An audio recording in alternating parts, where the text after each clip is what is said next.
How's it going, everyone? Welcome back to the sixth episode of Critically Incorrect. Gonna be a probably shorter episode this week just because news stories are pretty dry, but nonetheless, we got some pretty interesting topics to talk about. I'm joined today by Charlie. If you want to introduce yourself real quick. Yellow.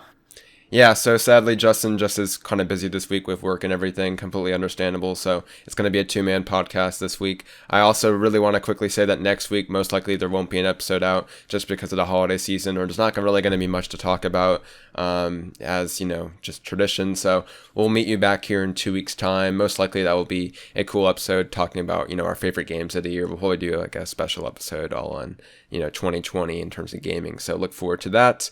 While you're here, also make sure to submit your questions for that episode in the comment section down below or in our Discord. Besides that, Charlie, what have you been playing this week? Well, much similar to last week, it's mainly been more Cyberpunk. I'm near the 30-hour mark in the game now. I've basically not progressed the story since we last talked. I've been doing a lot of side stuff. I completed one of the main kind of side mission chains with one of the side characters and their like romance option. So that's pretty cool. I'm really enjoying the game still. I'm just taking my time with it really. Now that the Christmas holidays are coming up, I've got plenty of time to dive into the game. And then just been playing a few multiplayer games. So Fall Guys I played a little bit of, and a tiny bit of COD here and there for the new season. But other than that, it's mainly been Cyberpunk. Right on. Real quick, that COD update, was that like the 100 gigabyte one? I know that some people No, it are. was it was like 7 gig for Cold War, Okay, and then it was like 25 for Warzone, I think. gotcha. I saw that So on it wasn't Twitter. too bad. That's good. That's good. Right on. Like you, yeah, I have been playing Cyberpunk this week. Also like you, that's been mainly side missions. In the middle of Act Two still, and I've just mainly been doing the side missions. Not to spoil anything, the Delamar, cabs, those kind of missions, and other cool activities around Night City. Kind of just taking my time, and ultimately, I actually like doing the side missions because it lets you upgrade your character more. So then, when you do the main story missions, you have higher stats, which gives you kind of more opportunities to work with. Really much enjoying the game. Yeah, I'm enjoying it quite a bit. I'm just really into the story and can't wait to play more of that. I also was able to go back to Demon Souls this week. It was only for like a few hours. I did manage to beat three more bosses. I'm near the end of the game. I mean, I've beaten the game, as many of you know, like, what, 2 months ago or so on the PS3. So this is kind of just like me going through that again with the remake this time. Just kind of taking my time. Obviously, once I beat that, I feel like that's like a major blow to my PS5 catalog to play right now. But yeah, I've been really enjoying that, making more progress on that game. It's still like easily my favorite PS5 game, I'd say. Yeah, we played Fall Guys Season 3. I played that yesterday with Charlie. I played some Back for Blood, which we'll have kind of our own segment later on in this Yeah. episode to talk about, which has been pretty interesting. Yeah, that's been about it. I imagine I'll be able to play more this upcoming week now that I'm finishing up finals and more free time is coming as obviously the holidays are here, so that'll be nice. So yeah, I guess we'll get into the releases this week. As we hinted at earlier, Fall Guys Season 3 dropped this week, added 7 new levels. And ultimately, I believe that's going to be going on for, I imagine, what, like 2 more months? That's traditionally what Fall Guys Yeah, I seasons think it's generally. about 2 months. Yeah. Among Us was announced during the Nintendo Switch Direct, right? It was the Indie Direct and actually got released that day. So yeah, Among Us is now out on Nintendo Switch if you're looking into that. And then GTA Online got its big casino update, or KO Peroko Heist actually update, not casino. This is essentially the first update that takes you away from Los Santos. It actually has like its own kind of island, which is pretty interesting. I know my brother's been playing it; he's been liking it. I haven't really heard the general consensus on this. I know some people are saying the island's kind of bare bones, but yeah, it's GTA Online. Rockstar continuing to support that game going into 2021. Crazy. Anyways, did you have any updates or any thoughts on those releases this week, Charlie? I don't want to like cut you off. Um, yeah, I mean, like Fall Guys, obviously, like we said, we've been playing that a little bit. Hmm. It's just more Fall Guys, really. There's nothing really to add with that. Among Us, like, it's really cool that it's come on a console, but for me, I play it on PC when I do, so it's not a big deal. I'm more interested to see, because I know they announced it for Xbox as well this week. Oh, did So they? yeah, so they brought it out on Game Pass for PC, and they also announced it's coming to Xbox next year. So hopefully we'll get a PlayStation release as well, and it'll all get crossplay because that'd be really good. Because I got some mates that are having to play it on mobile when we play, which is obviously not ideal. So hopefully they'll have some crossplay for it next year as well, which would be good. I have a question. As the boomer that I am, I don't really play Among Us. Like, I'm interested in playing it. Is it a game that you like need a full group of friends to play, or can you play like with a friend or two in like a random lobby to play? So whenever I play, it's with a group of friends and we don't play with randoms. Mainly because voice chat is the best part about the game. And so like if you get to the end of the round and are having to type out what you think to the people online, it's kind of a pain. Yeah. Um so typically we only play if there's at least like six of us with like one imposter. If we have more, then we'll do like two imposters. But yeah, it's better when you've got a big group of friends. Yeah. But if they had like proximity chat or something, that'd be really cool. But I don't know if they'd do something like that purely because they want to keep it as, probably PG as they can. Yeah, I Um, imagine. I played it like I think I played like an hour of Among Us with some friends like about a month ago or so. It was pretty fun. I yeah. do want to try it out a bit more. We'll see. Anyways, yeah, going into gaming news. Mainly this week has been a lot of CD Projekt Red and Cyberpunk news. Obviously, considering the state that it launched in on consoles, there's been like a very big dumpster fire on the internet on CD Projekt Red. A lot of it is, deserved based on, decisions that the executives made.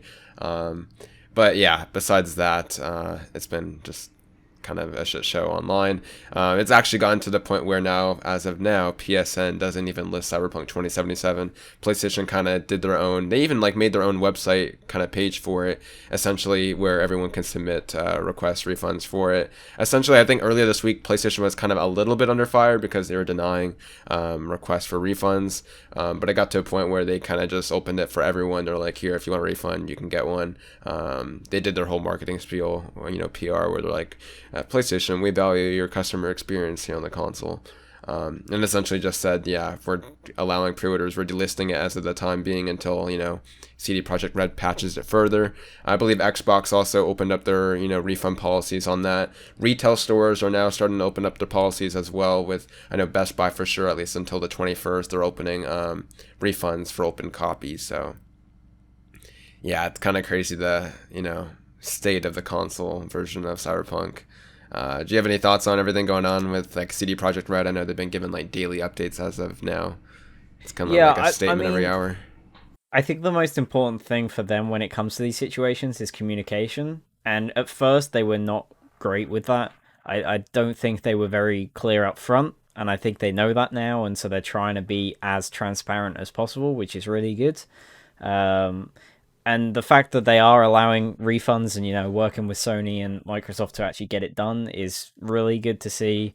Um, Interestingly, it hasn't been delisted on Xbox yet, and I have heard some people say that that could be because they have got the marketing deal and Xbox still want to try and make money out of that. Who knows? But it is interesting that it hasn't been delisted on there yet.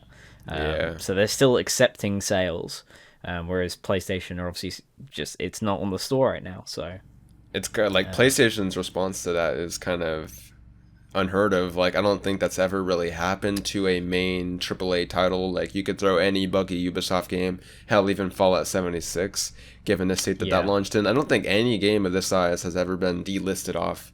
So that's kind of a new uh, situation here.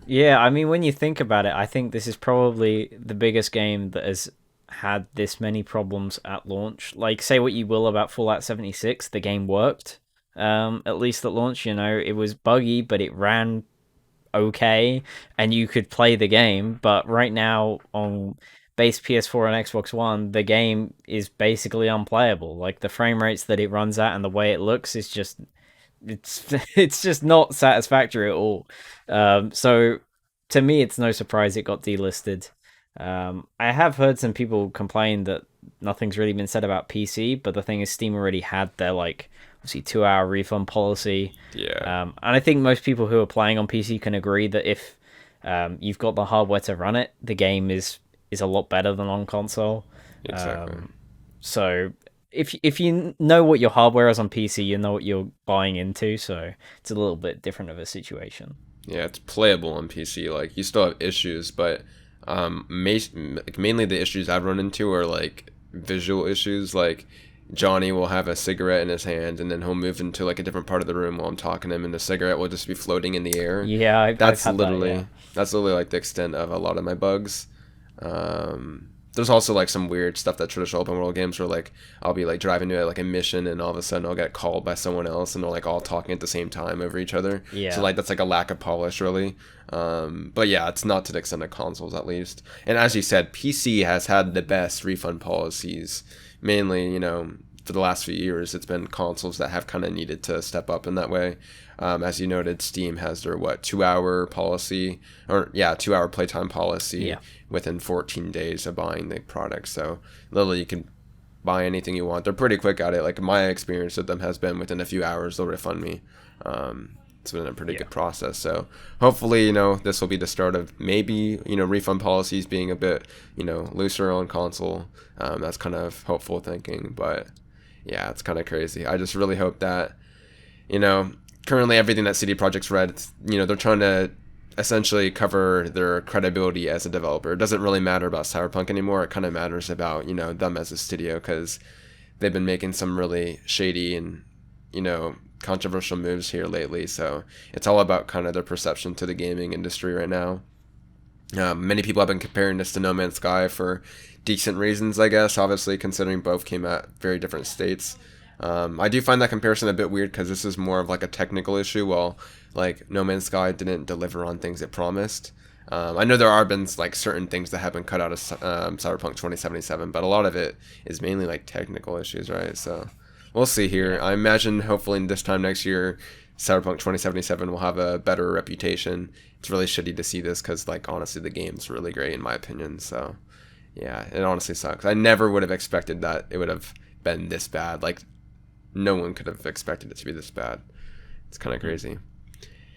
Anyways, since Justin isn't here, I guess we'll talk about Half-Life Alyx.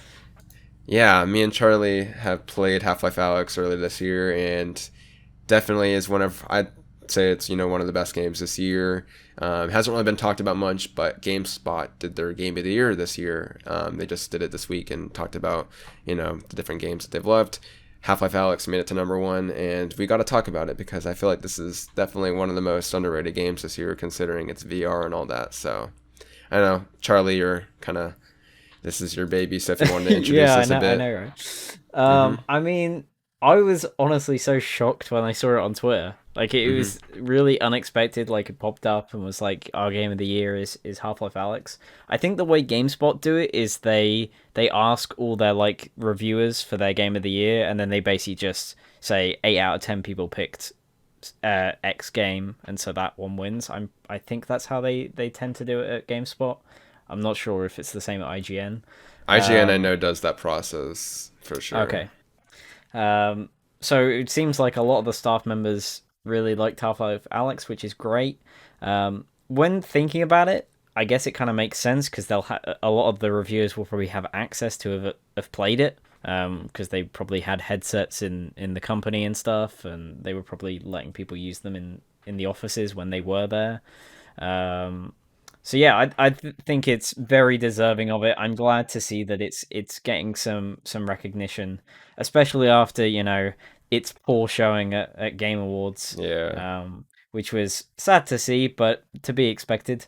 So it's really nice to see it get this recognition, especially after years upon years of development and speculation, and it managed to, at least for me, live up to the hype that it delivered. So yeah. Yeah, I mean, just like you, yeah. So I was surprised. I think you liked the tweet, so Twitter put it on my timeline. Right. I'm not sure if I follow GameSpot or not, but yeah, I saw it pulled up, and I was like, "What is this like a Valve News Network tweet or something like that?" And I was like, "What? It's actually GameSpot." And I'm like, "Damn, okay."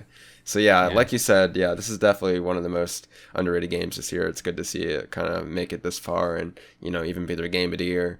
I definitely think it's in my top three this year. It's going to be interesting. I still haven't really confirmed, even to like myself, what I think is my favorite game this year because I feel like it constantly changes. So yeah, it's just really deserving. Yeah, the Game Awards showing was a bit poor, but that obviously is to be expected considering it's VR. It kind of sucks because, instantly if your game is VR right now, it's going to immediately take the sample of the people that can play your game down to quite a bare minimum at the moment.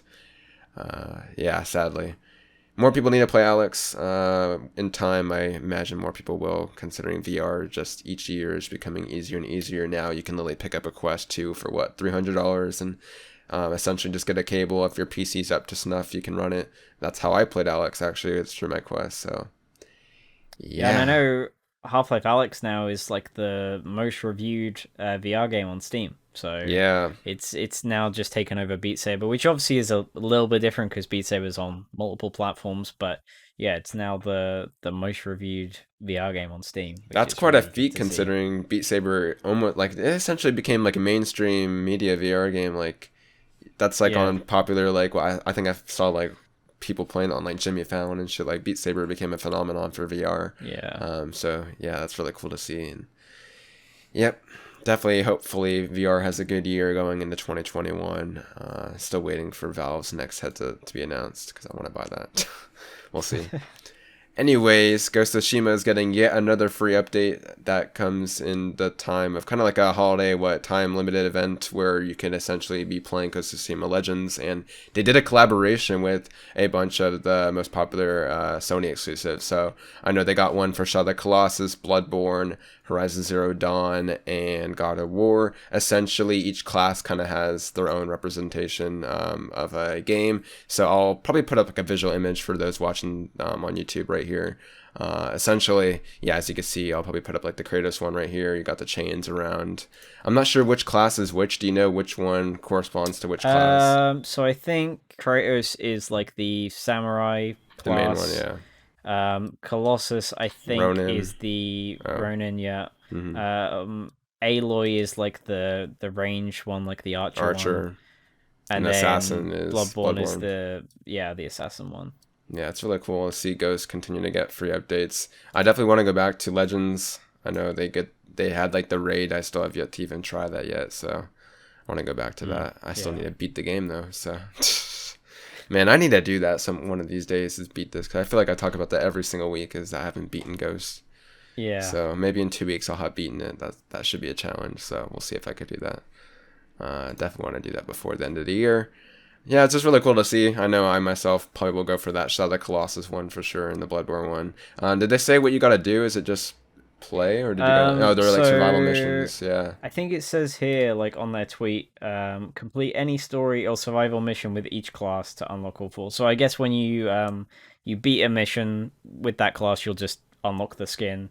It's until the 15th of January. So if you own the game, just log in and play a mission with your class that you want to play as, and you get the skin for it. Very, very cool stuff over there. That's also another game that kind of got shafted to many people at the Game Awards. Yeah. So good to see it getting another free update. And yeah, speaking of free updates, Death Stranding got a free update in the form of a Cyberpunk collaboration here. Essentially, if you remember what they did with Half-Life Alyx, where they had kind of what the head crab skin for Sam, where he had on top of his head. Essentially, it was kind of like another collaboration for that. In the form of this, I know they had the face implants for Sam, kind of marking what V has on his face and a lot of the main marketing material, as well as Johnny's Silverhand's like robotic arm. That's also another cosmetic that was added. There's also another few mentioned, bowl items that they also added, like Johnny's sunglasses, some other holograms, and other more different skins of the sort. Let's see here. I believe besides that, they said what they had a new hacking functionality apparently, where you can hack Yeah. enemies. That's kind of crazy that they added that in a free update. So Kojima updating Death Stranding for free with a cool Cyberpunk. Is this also on PlayStation or I'm guessing it's just PC, right? I'm not sure. Yeah, I mean, I saw the update through Steam, Mm-hmm. so I think it's just PC for now. It looks like It'd it's be just funny PC, if it's yeah. on PlayStation, then it Considering, looks better than the actual Cyberpunk game. But yeah, the textures for Johnny's yeah, sunglasses are more high res in Death Stranding than they are in the actual game. yeah. That'd be hilarious.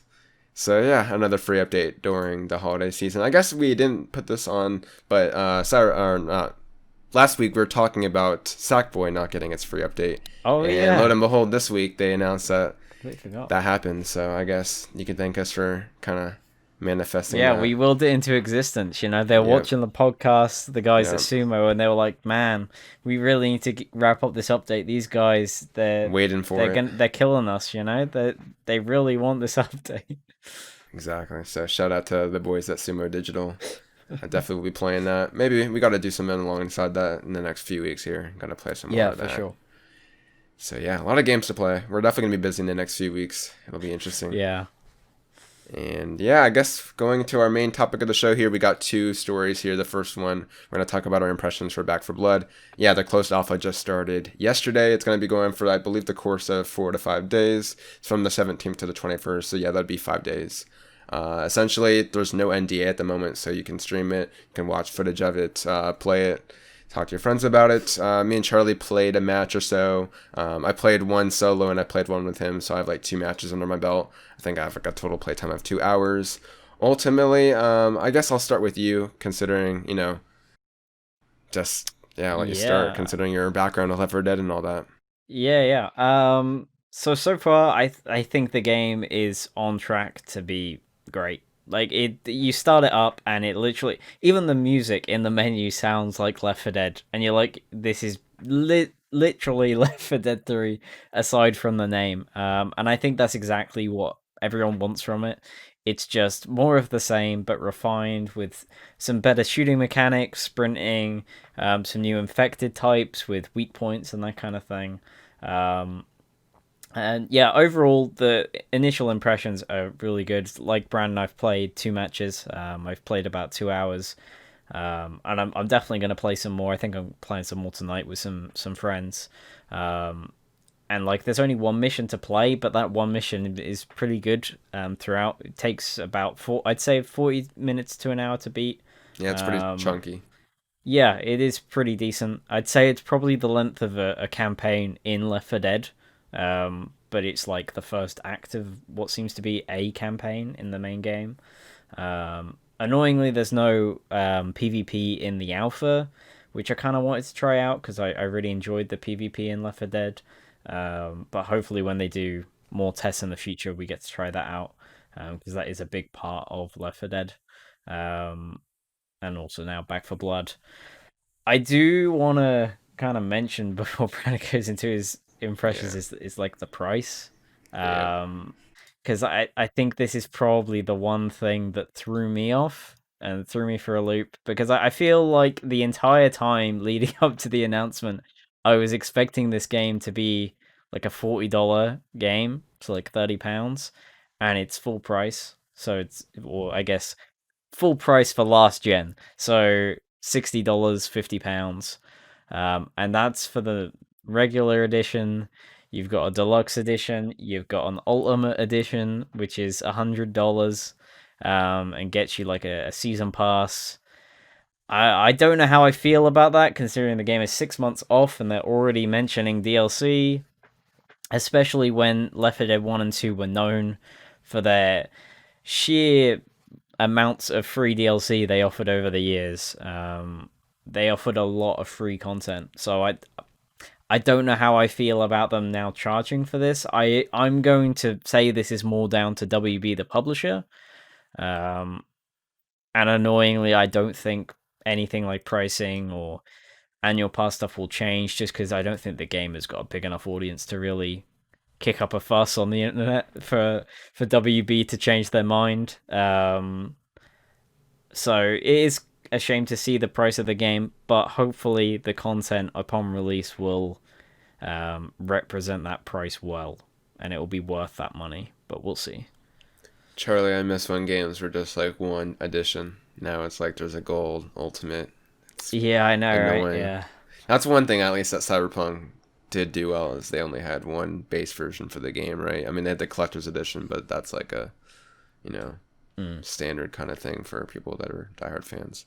Anyways, yeah, Back for Blood. Essentially, my thoughts are pretty similar to yours. I definitely think that everything regarding the bare bones for this game, considering like its gameplay mechanics to how it looks and overall the game as a whole feels really solid. It feels like an evolution of Left 4 Dead. Honestly, like I think honestly, like if you would have told me that this was Left 4 Dead 3 running on Source 2 or something like that, I would have believed you. Honestly, like it's pretty similar to Left 4 Dead for obvious reasons. So the creators of it. Yeah, I do think the game's overall is pretty good. Highlights for me come in the way of the level design. I actually really liked like the level detail and the level design. It felt pretty, genuine. Like that campaign, you go through so many different locations in the span of like 45 to an hour. It's very cool. I want to even play it right now, just talking about it, just to go through it again. Very fun. I do think that there are some BS mechanics. Like I was talking to you about this. Like one of the most annoying things in Left 4 Dead 2 and Left 4 Dead in general is when you'd get like stuck. I forgot what it was called, but you got like webbed up. I don't know if it was like webs in Left 4 Dead, but you definitely got stuck. You got like I mean, grabbed you got by stuff like the I can never remember the names, what but was the the one that guy leaped on jumps you? on you. Yeah, Yeah, the clinger guy. Yeah, like that stuff was annoying in Left 4 Dead, and that stuff's brought back in Black for Blood. Which, yeah, it's annoying, but that's just kind of like the co-op insanity, I guess. So that's just more of like a nitpick. Like you, I do think there were some issues in terms of the balancing. We were talking about this yesterday. AR ammo was very non-existent. I even they had like a survey, and I even filled that in. I told them like the AR ammo literally is really low considering it's an assault rifle. You should have a lot more ammo. Literally, like I think I had like a revolver that had 500 rounds, and they were like one-shotting a lot of enemies and two-shotting other ones. So I was good to go. I had like 500 bullets in that revolver, and then I had like 200 in my AR, and it would take like five yeah. shots to down one. And I'm just like, what? I could take out like 40 with my AR, but I could take out 500 with my revolver. Like balancing definitely needs to be addressed. I will say, like, I want to introduce the card system, which is pretty cool. That's the one thing that Yes, really yeah. makes it different from Left 4 Dead in the past, is now that you can kind of customize your build based on the cards you have. So if you want to focus on like a melee build, you can pick the cards in your deck if they happen to show up randomly. That would kind of put you towards that direction. Yeah, so there was one that gave you like 2 HP for each melee hit. On a side note, melee does seem a little weird at the moment. Me and Charlie were talking about this. Like, you get hit no matter what. You can't really time it perfectly to like hit the infected without taking some health back. So that's kind of a little nitpick as well. But yeah, essentially the card system's really cool. It was definitely a highlight. I thought it'd be kind of annoying. I kind of felt like in the beginning, oh, I just want to play the game. I don't want to have to deal with these cards. But by the end of the first match, as I was, adding card after card, it really felt cool to be kind of changing the playthrough a bit and seeing how different I would feel as a character just by having different perks on. So that was very cool. Besides that, as you said, I think you kind of hit it nail on. Everything that I don't like about this game at the moment is currently like the future of this game.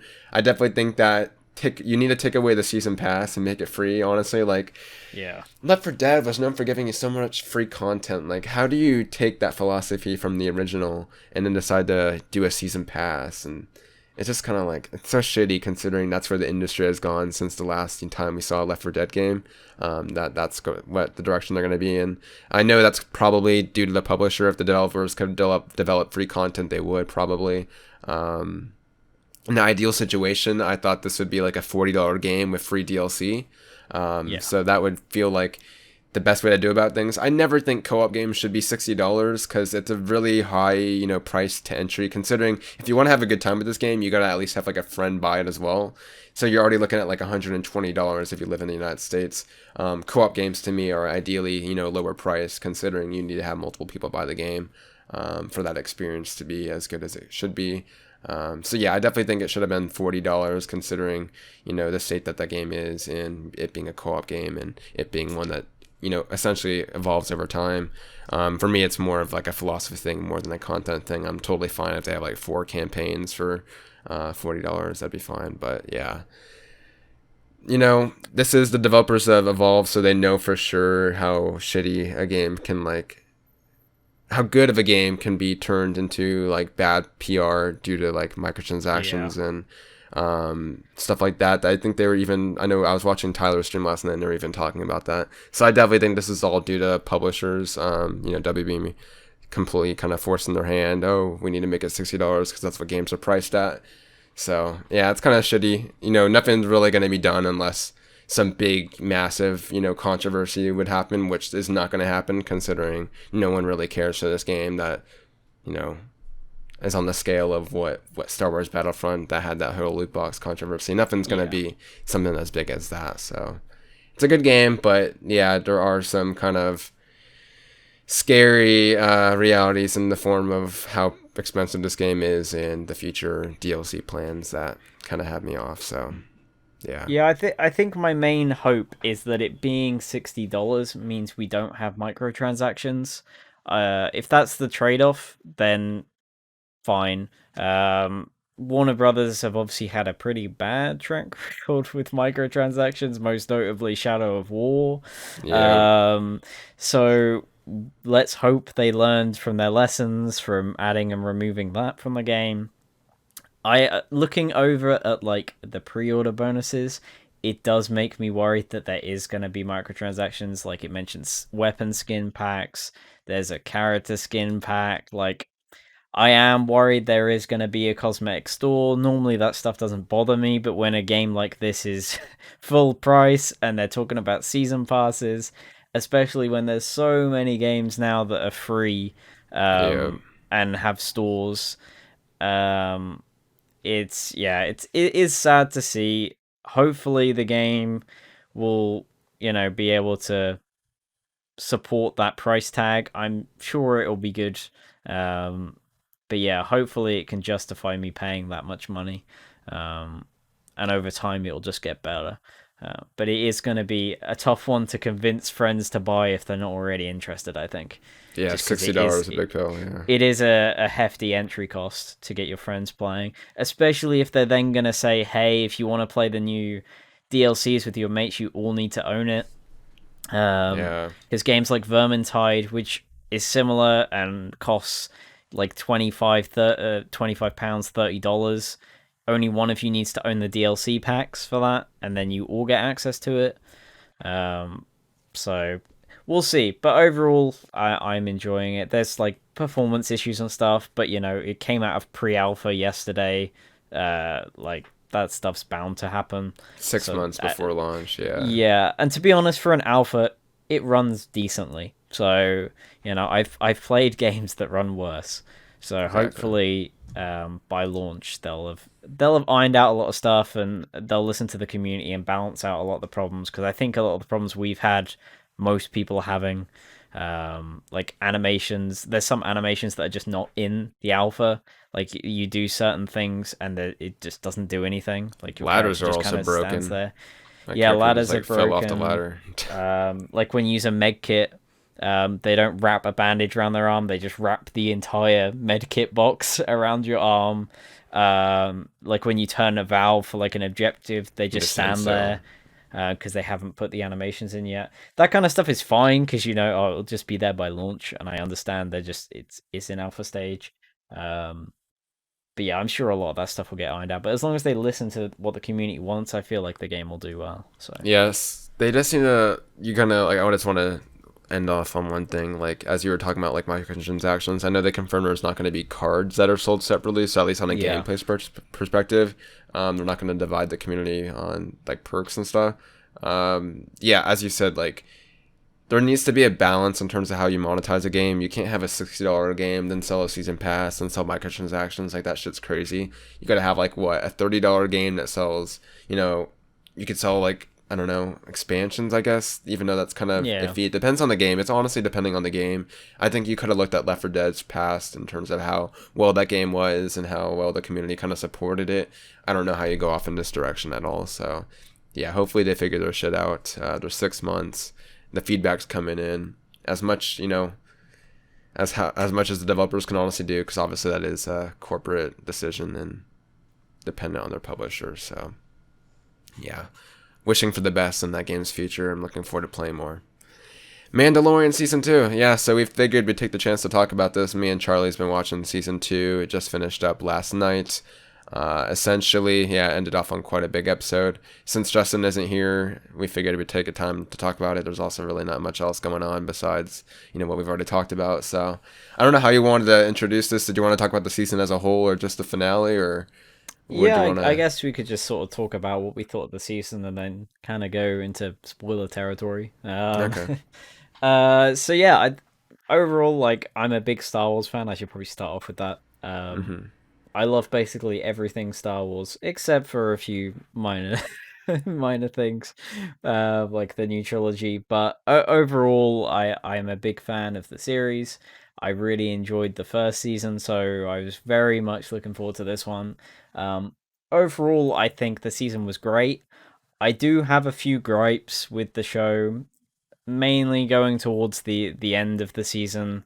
It does some stuff with the writing and the way the story goes that it's not really the direction I want them to go in. But I'm still gonna stick with it, and I'm interested to see where they're going with the series and Star Wars as a whole, because Mandalorian has kind of been the stepping stone for this new era of Star Wars with all these new shows and movies and things. So hopefully, this is the start of a new era that is less controversial and more just fun Star Wars stuff, because that's what Star Wars has been about. So yeah, but overall, I really enjoyed the season.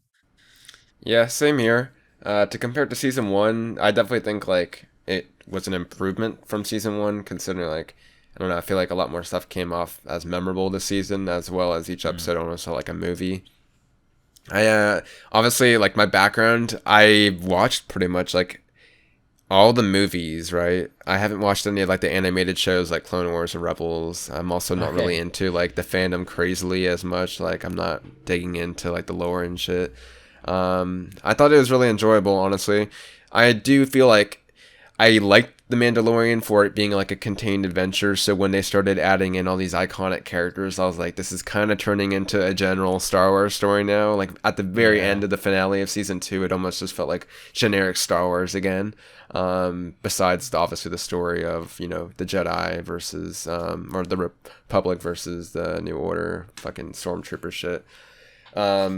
Yeah, honestly, I do think that the story was really good in terms of how they kind of gave context to why they're here, in terms of like Boba Fett wanting his armor back, in terms of the Darth saber with Bo-Katan, and ultimately Luke coming in to get Grogu as with the Last Jedi. So that was really cool to see.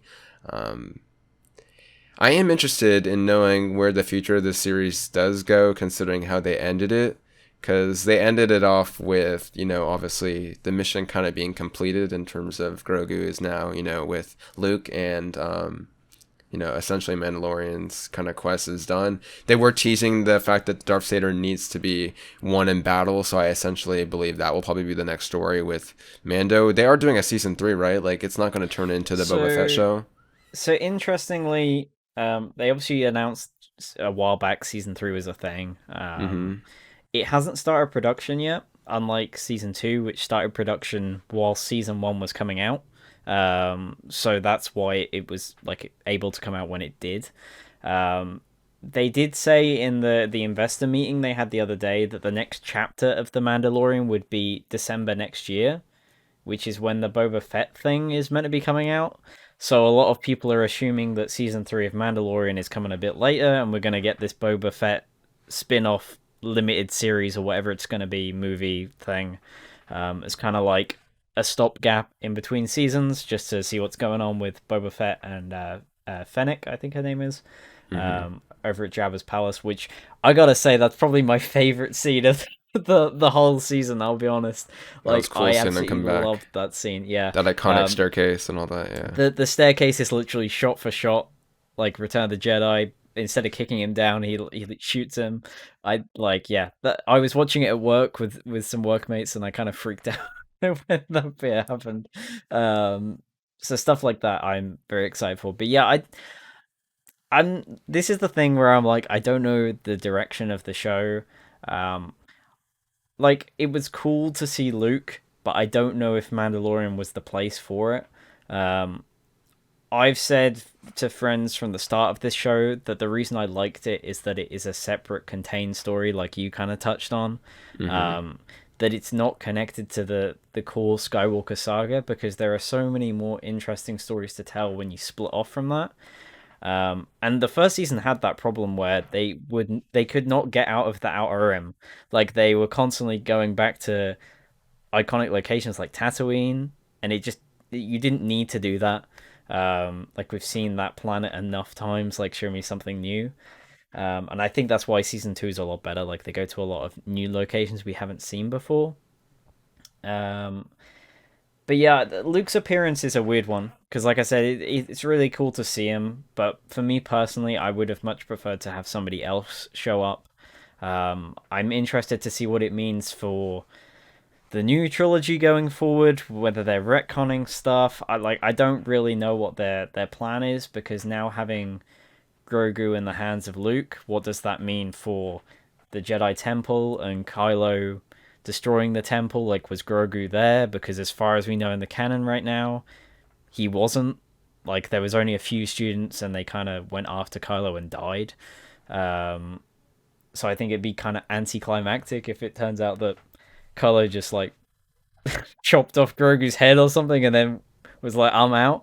So I don't really know what their plan is for him going forward. Whether they're gonna change the timeline. I was talking to some friends earlier that I I kind of want them to just retcon the new trilogy. They've kind of I know you haven't like watched Rebels or Clone Wars. Mm-hmm. They've kind of gone into the idea of space and time travel within Star Wars in Rebels. It was a big thing towards the end of that show with Thrawn and Ezra, which again they kind of teased earlier in the season with Ahsoka, and will probably eventually tie in with all these other shows. Um, and I would like to see them maybe dabble into that again with Grogu because he's meant to be so powerful. Maybe he can see visions of the future and that kind of thing. I think it would be really interesting if they were to say, hey, we messed up with the new trilogy. What if Grogu knows about Kylo and can warn Luke and it changes everything that happened? I don't think that would happen in a million years because Disney pumped so much money into those films and characters, but for me, that would be the way to go because there's a lot of problems with those films, and if you're just to go and redo it, I think that would be a great way. Um, but yeah, I don't know what the direction is, but I'm very excited to see where it goes. Honestly, Yeah, it's kind of crazy how like I remember after watching the new trilogy, which I didn't really like the movies. They all have like their own issues for me. yeah, Um, it was cool to see how like Mandalorian, as you said, was like the stepping stone, and like now it feels like the universe is almost as vibrant as ever before with all these shows coming out. The quality of Mandalorian makes me realize just how much the new trilogy was such a disappointment, yeah. considering how lackluster that finale was with the last episode and everything. Like Mandalorian has kind of saved the IP for me.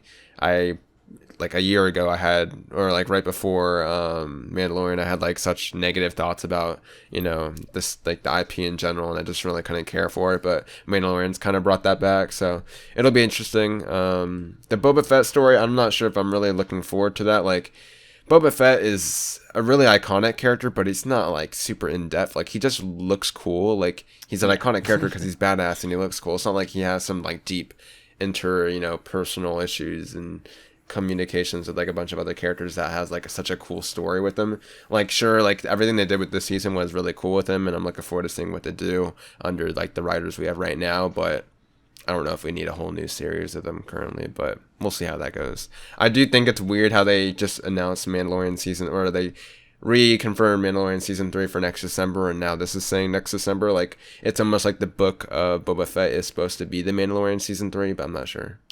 Yeah, that's the kind of thing I got from it. Some people are saying maybe that is the next storyline for Mandalorian is the Book of Boba Fett Because because why would you the put that at font. the end of Mandalorian? It's almost like Mandalorian is Yeah. no longer continuing.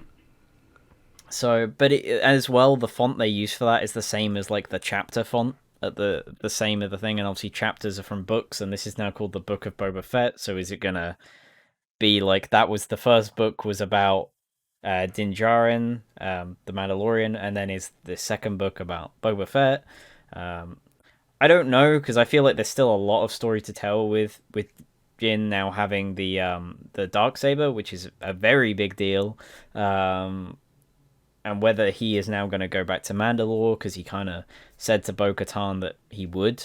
That was kind of the promise he made. He was like, "Look, I'll get you back the saber," and she's like, "Well, you need to think about coming back home, basically."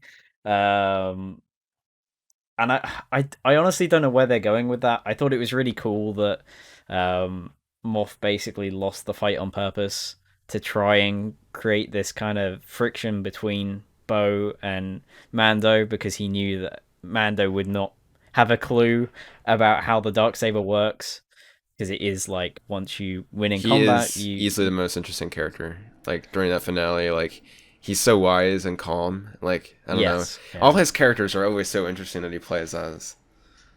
But I yeah, mean, he's such a great actor. He brings yeah. so much to his role. Just his presence alone is really interesting. So I hope they do more with his character, Hmm. um, especially because in season one he teased that he knew a lot about Mandalore, and we still don't even really know how he got the dark saber. Like it's he just kind of had it. Like there's like a 30-year gap in the timeline where we don't know what happened with the saber.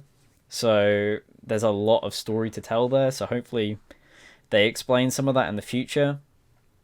But like overall, I think they did a good job. I do have some nitpicks where I feel the story has a few problems where they will tend to. It's almost like they were writing the story and went, "We want this to happen, so let's make the characters do something that they haven't been doing this whole season just so we get this scene," which is what happened with the new trilogy, and that is one of the problems I have with the new trilogy, and that characters do things that just don't really make sense. Um, the main one for like the finale for me is when he steps off the ship and he's got the spear, and immediately in my mind I was like, oh, he's using that to because he's gonna fight Moff. But in every single episode this season, he has not once taken it with him. Like he's always left it on the ship. Like once he got it, he left it on the ship. Once he fought with Boba Fett, he left it on the ship.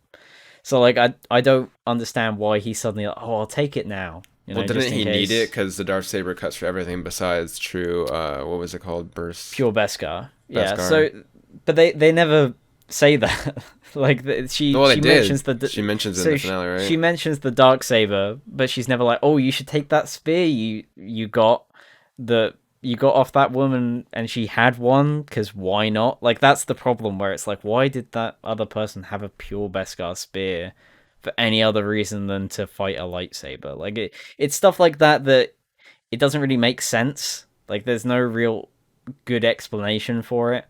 Um, there's nothing to the extent of the new trilogy yet. Like there Yeah. are some really bad ones in those films, and luckily the show has not reached that point. But I feel like towards the end of this season, it got a little bit worse with that, and so I hope that once they start bringing in other writers and showrunners, because I know Dave and John are not going to be heading up all the spin-off shows, that hopefully it keeps up the same momentum without dropping in quality. Um, like I said, overall it's still really good. It's just there's a few little bits you can nitpick about it. Yeah. It'll be interesting to see what happens, the future of Star Wars and all that.